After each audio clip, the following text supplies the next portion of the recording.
परमात्मा की कथा, श्याम सुंदर की कथा, युगल सरकार का श्री श्यामा श्याम का गुणगान क्या है। गोपियों के भाव में देखिए कि तव कथामृतम तप्त जीवनम कविभिरीडितम कल्मषापहम्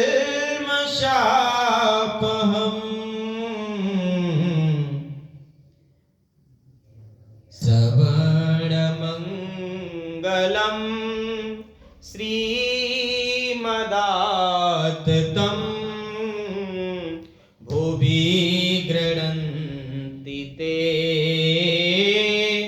भूरिदा जनाः।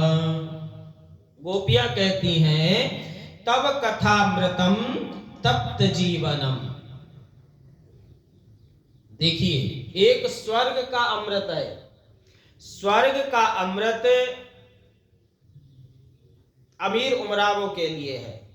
वो कैसे कि आपने साधन किया, आपने तप किया, आपने योग किया, आपने दान किया, तो उस सत्कर्म के प्रभाव से, पुण्य के प्रभाव से आपको स्वर्ग प्राप्त हो, स्वर्ग की प्राप्ति हुई। और स्वर्ग में आपको स्वर्ग के सुंदर सुंदर भोग भोगने को मिले, स्वर्ग का अमृत पान करने को मिला।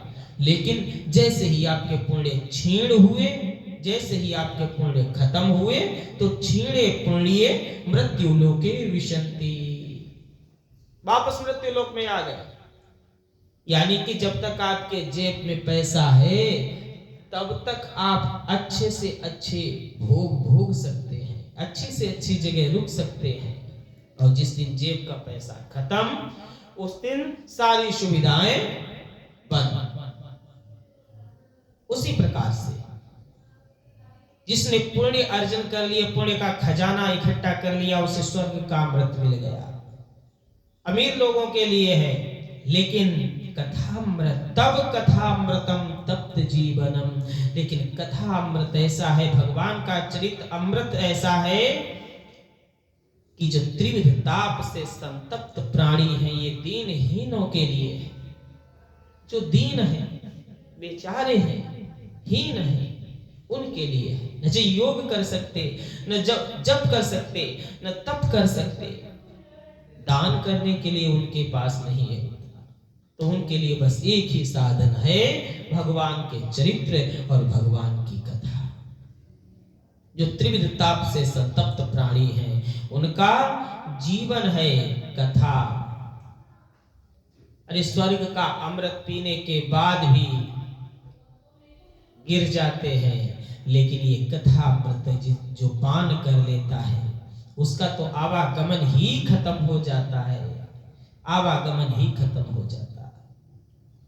इसलिए गोपियां आगे कहती हैं कविभिरीडितम कल्मषापहम, और इस कथा अमृत का पान करने से महाराज जन्म जन्मांतरों के कल्मश, ये लोग कहते हैं, कवि कहते, ज्ञानी कहते हैं, भगवान के गुणों का गान करते हुए कहते हैं कि उनके जन्म जन्मांतरों के कल्मश पाप खत्म हो जाते, वो निर्मल हो जाते, निश्चल हो जाते और परमात्मा को प्राप्त होते हैं। श्रवण मंगलम श्रीमदाततम, भगवान के मंगल चरित्र जो हैं, वो श्रवण करने योग्य अगर कुछ है संसार में, तो केवल भगवान के मंगलमय चरित्र ही श्रवण करने योग्य हैं, और उसी लिए हमें कान दिए गए हैं। व्यर्थ अपवाद सुनने के लिए नहीं, भगवान के चरित्रों को श्रवण करने के लिए। और जो भगवान के चरित्रों का गान करते हैं, वो लोग धन्य हैं। जो चरित्रों को गाते घूम रहे हैं, भ्रमण कर रहे हैं, जन जन तक भगवान के चरित्रों को पहुंचा रहे हैं और सुख प्रदान कर रहे हैं सबको, वो लोग धन्य हैं।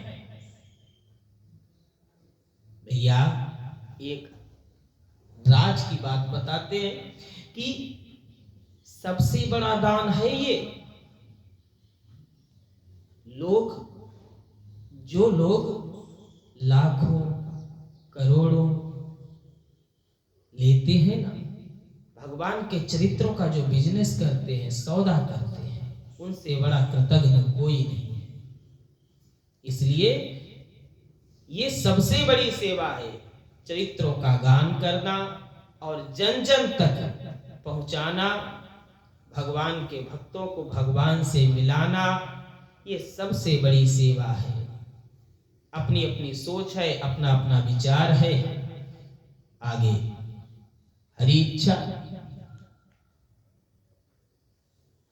हमारे विचार से तो ये सबसे बड़ी सेवा है।